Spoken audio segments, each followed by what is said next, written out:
Hi, it's the M.L.M for the Soul channel, and I do have a new topic for today. Before I begin, I just would like to say, may the words and expressions of my mouth and the thoughts and meditations of my heart find favor and acceptance before you, Hashem. And this is the continuation of the Mesillas Yesharim, which is called the Way of the Upright, or the Path of the Just, from the Ramchal, Rav Moshe Chaim Lutzato.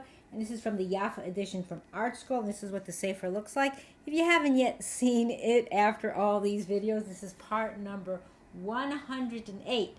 And there was quite a bit of a break between the last video and this one for all the holidays, all the Jewish holidays.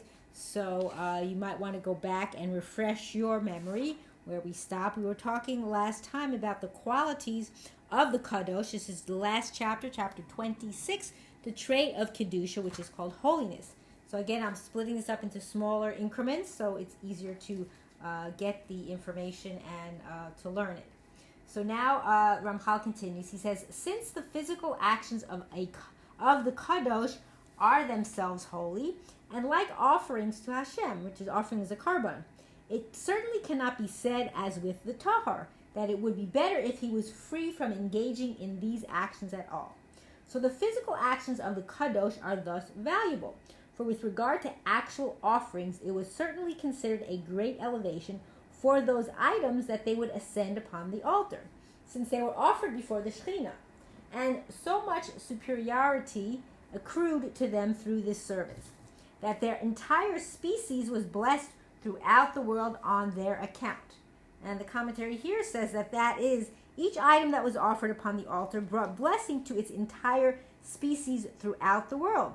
For example, the various bread offerings would draw Hashem's blessing upon all the bread in the world.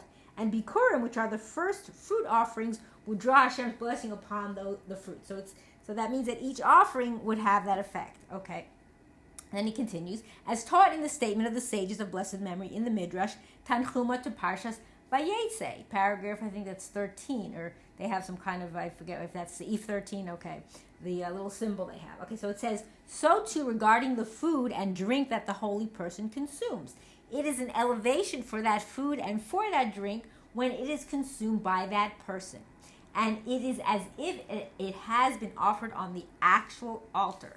And the commentary here says that just as something that was brought upon the altar was elevated by virtue of its being offered before the Shekhinah, so too something consumed by a Kadosh is elevated since the Shekhinah rests upon him.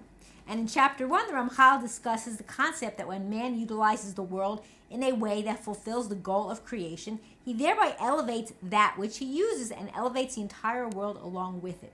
In this chapter, Ramchal describes the epitome of this phenomenon, the Kadosh, who has completed the entire path of self-perfection and perfected his divine service, elevates every material thing that he uses, and through this use he brings blessing to the world, just like the offerings in the Beis HaMikdash.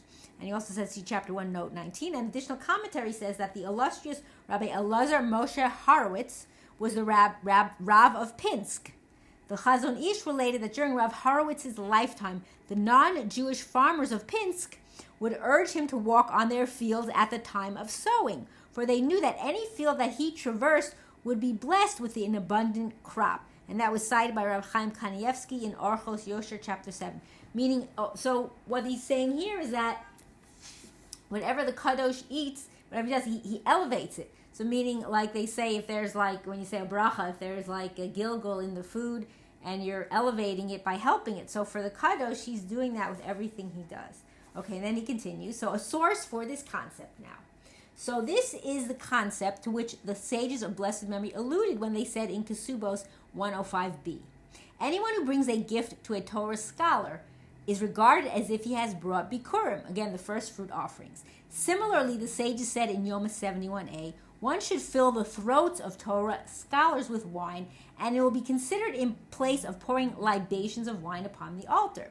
Surely this matter does not mean that Torah scholars should eagerly pursue the pleasures of food and drink, God forbid, so that others should fill their throats with wine in the same way that one would pour food down the throat of a glutton.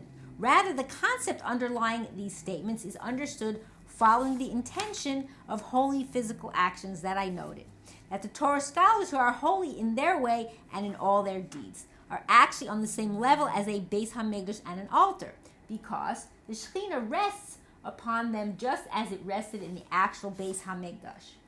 Thus, that gift of food that is brought for them to consume is like that which is offered upon the altar. And the filling of their throats with wine is equivalent to the filling of the holes on the altar with wine libations in the times of the Beis HaMikdash. And the last commentary here says that the libations in the Beis HaMikdash were poured into two holes set into the altar. The term, quote, fill the throats of Torah scholars alludes to the pouring of the libation into the holes of the altar. This demonstrates the concept that the Kadosh is equivalent to the altar, and whatever he uses is elevated and sanctified, just like that which was offered to Hashem in the Beis HaMikdash. For an illumination of this concept, see the Ramban in Igros HaKadosh, chapter 4, elaborated in Matnas Chelko, and also Ramchal's introduction to his Ma'amar HaVikuach in Shari Ramchal, page 34. And one final comment here before I stop is that in this chapter, the Ramchal has stated that the sublime condition in which one may become a, quote, a resting place for the Shekhinah is limited to one who has achieved Kedushah. Although the sources from the Gemara that Ramchal cites discuss only a Talmid Chacham, a Torah scholar, Ramchal explains the Gemara's teaching as referred to, quote, Torah scholars who are holy in their way and in all their deeds, meaning those who have attained Kedushah. It is in fact impossible for anyone to attain Kedushah without being a Torah scholar. Since, as Rav Pinchas ben Yair stated at the very beginning of his Baraisa, Torah study brings one to Zehirus, meaning that the climb towards spirituality cannot even begin without Torah.